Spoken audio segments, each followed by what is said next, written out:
앞에서 보았던 고려사의 아주 흥미로운 이야기가 한 대목 나옵니다. 이 황산 싸움에서 아기발도의 출현으로 고려군이 주춤하고 있을 때였죠. 고려 병사들이 아무리 활을 쏘아도 아기발도는 끄떡도 하지 않았습니다. 온몸에 갑옷을 입고 철가면까지 썼으니까 그럴 수밖에 없었겠죠. 제가 한번 쏴보도록 하죠.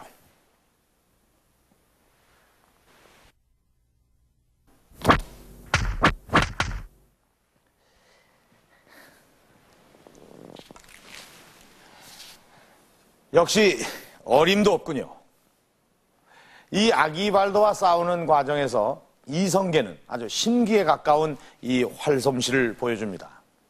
달리는 말 위에서 이 활을 쏴서 이 아기발도의 투구 끈을 맞춰서 살짝 벗겨지게 한 다음에 다시 활을 쏘아서 이 아기발도의 얼굴을 명중시키게 하는 거죠.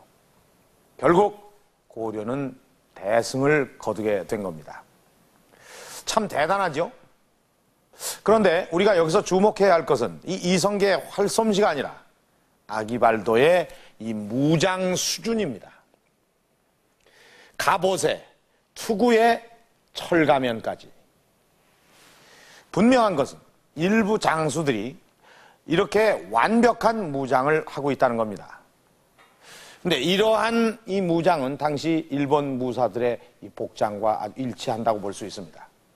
그렇다면 당시의 왜구들은 그 일본의 정예 부대와 어떤 관계가 있었던 걸까요? 전라북도 군산과 충청남도 장항을 잇는 금강 하구원. 취재진은 이곳에서부터 고려말 왜구의 실체를 추적해보기로 했다. 고려사의 최대 침입지로 기록된 진포는 어디쯤일까? 금강하구 하구 8호에 여기 진포가 써 있습니다. 네, 이게 진포. 네.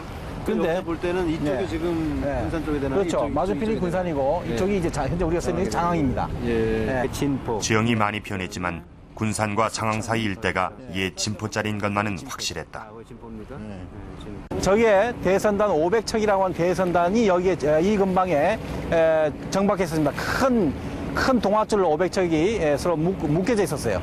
왜구의 주력 부대는 이미 금강을 거슬러 올라서 옥천에 가 있었습니다. 여기에는 약탈해오고 납치해온 사람과 쌀, 재화들이 이 배에 실려 있었고, 그리고 이 500척의 선단을 지키는 왜구의 소위 수비병력이 있었습니다. 500척 선단이라면 어느 정도의 규모였을까? 500척의 규모를 가늠해보기 위해 우린 도쿄에 있는 배 박물관을 찾았다.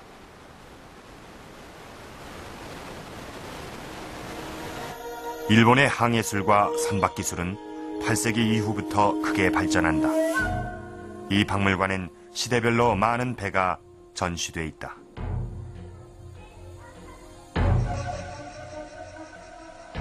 당시 왜구들은 무역이나 약탈을 위해 고려뿐 아니라 멀리 명나라까지 나가곤 했다.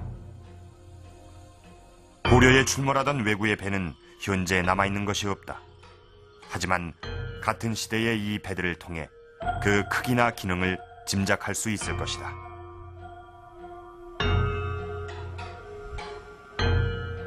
これは実際はどのぐらいの大きさですかね、실제는。大きさとしてはそうですね、メーターに直したら15メーターから20メーターぐらい。 그럼 한 몇 명 정도가 탈 수 있는 크기입니까? 그 정도 크기는. 何人ぐらい乗れるんですよね、その。人数的にですか？人数的には十数名というところだと思います。13とか4とか。 적게 잡아 한 배에 10명이 탔다고 가정했을 때 500척의 배에 올라탄 왜구의 수는 5천이 된다. 배 중엔 100여 명이 탈 수 있는 큰 배도 있다. 5천이란 숫자는 말과 무기, 그리고 보급물자, 또 약탈한 물건을 싣고 올 공간을 남겨 계산한 수치다. 배의 숫자 못지않게 중요한 것이 말에 관한 대목이다. 이성계의 황산대첩에서는 적의 말을 1600필이나 사로잡았다는 기록이 있고, 이보다 앞서 진주 침입 시에는 말을 탄 기병이 700명이나 포함돼 있었다. 이 숫자가 의미하는 것은 무엇인가?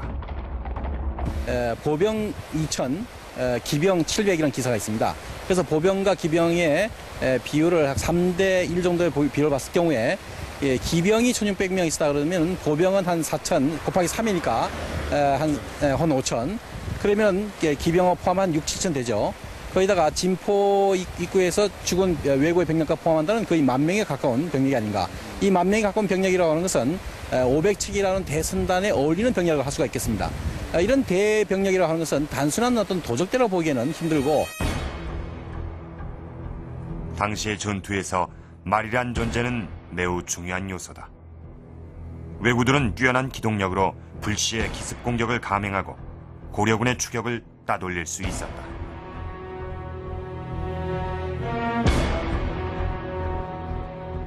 보병과 기병의 이러한 합동 전술이라고 하는 것은 서로의 협조 체제가 원만히 이루어지지 않고서는 매우 어려운 것입니다. 더군다나 우리나라처럼 산악이 많은 곳에서 보병과 기병이 이러한 보기 협동전을 할 수 있었다라고 하는 건 이들의 평소의 훈련이 얼마만큼 강도 높게 진행됐었던가 하는 것을 짐작해 하는 하나의 예가 됩니다. 500척 대선단, 그리고 전문적인 기병부대의 존재. 고려말 왜구는 고도의 훈련을 받은 본토의 정예부대와 밀접한 관련이 있음을 알 수 있다.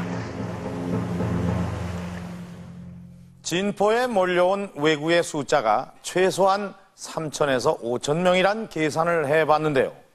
그것은 최소로 잡은 것이고, 이 학자들에 따라서는 10,000명 이상으로 잡는 경우도 있습니다. 그러니까 적게 잡는다면 연대 이상, 또 넉넉하게 잡는다면 사단 수준의 병력이 진포로 몰려왔었다는 얘기가 됩니다. 그런데 그 숫자보다 더 중요한 것이 바로 이 기병이란 존재입니다. 이 기병에 대해서는 좀 더 자세히 짚어봐야 할 것 같습니다.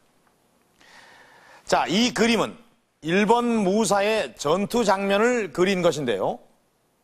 말을 탄 이 기병들이 칼을 휘두르고 활을 쏘며 적의 대열을 흐트러뜨리면 뒤에 있던 보병이 달려들어서 육탄전을 벌이는 그런 형태입니다. 이 왜구들은 고려 땅에 들어와서 기병과 보병의 합동작전을 펼쳤습니다.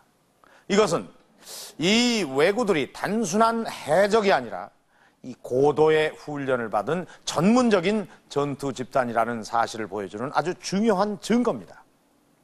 완전 무장에다가 이 엄청난 규모를 갖추고 있었던 의문의 집단 왜구. 이 왜구들이 고려 땅에 들어와서 어떻게 싸움을 벌였을까요?